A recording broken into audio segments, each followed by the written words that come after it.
Cristiano রোনালদোর বিশ্বকাপ জয়ের স্বপ্নের শেষ অধ্যায়টা লেখা হলো নিঃশব্দ এক দীর্ঘশ্বাসে।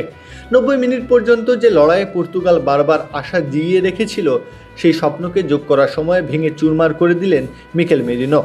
তার একমাত্র গোলেই 1-0 ব্যবধানে জিতে কোয়ার্টার ফাইনালে জায়গা করে নিয়েছে লুইস দে লা ফুয়েন্তের দল।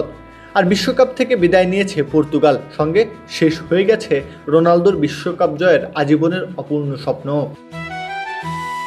শুরু থেকেই ম্যাচের নিয়ন্ত্রণ নিতে চেয়েছে দুই দলই। ম্যাচের 9ম মিনিটেই এগিয়ে যাওয়ার সুবর্ণ সুযোগ পেয়েছিলেন মিকেল ওয়েরসাবেল, কিন্তু গোলরক্ষককে একা পেয়েও লক্ষ্য ভ্রষ্ট হন তিনি। এরপরও একের পর এক আক্রমণে পর্তুগালের রক্ষণকে চাপে রাখে স্প্যানিশরা।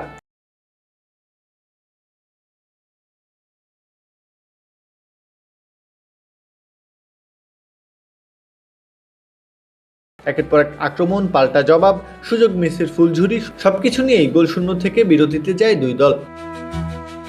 বিরতির পরও একই চিত্র, স্পেন আক্রমণ চালিয়ে গেছে, পর্তুগালের সুযোগ খুঁজেছে। তবে ম্যাচের 56তম মিনিট পর্তুগালের জন্য কাল হয়ে দাঁড়ায়। চোট নিয়ে মাঠ ছাড়েন নুনো মেন্দেস। পর্তুগালের রক্ষণে কিছুটা প্রভাব পড়ে। ম্যাচ যত শেষের দিকে গড়িয়েছে ততই বেড়েছে স্পেনের চাপ। অবশেষে সেই চাপের ফল আসে যোগ করার সময়ের প্রথম মিনিটে। ফেরান তোরেসের কাছ থেকে বল পেয়ে বদলি হিসেবে নামা মিকেল মেরিনো ঠান্ডা মাথায় বল জড়িয়ে দেন জালে। সেই এক গোলে স্তব্ধ হয়ে যায় পর্তুগালের স্বপ্ন, আর উল্লাসে ফেটে পড়ে স্পেন। সেই বাঁশি বাজতে একদিকে স্পেনের উৎসব, অন্যদিকে রোনালদোর নিঃশব্দ বিদায়। বিশ্বকাপ জেতার স্বপ্ন নিয়ে ক্যারিয়ারের শেষ বিশ্বমঞ্চে নেমেছিলেন পর্তুগিজ মহাতারকা, কিন্তু সেই স্বপ্ন পূরণ হলো না। ফুটবলে প্রায় সব শিরোপায় তার ঝুলিতে উঠেছে, শুধু বিশ্বকাপ ট্রফিটাই থেকে গেল অধরা।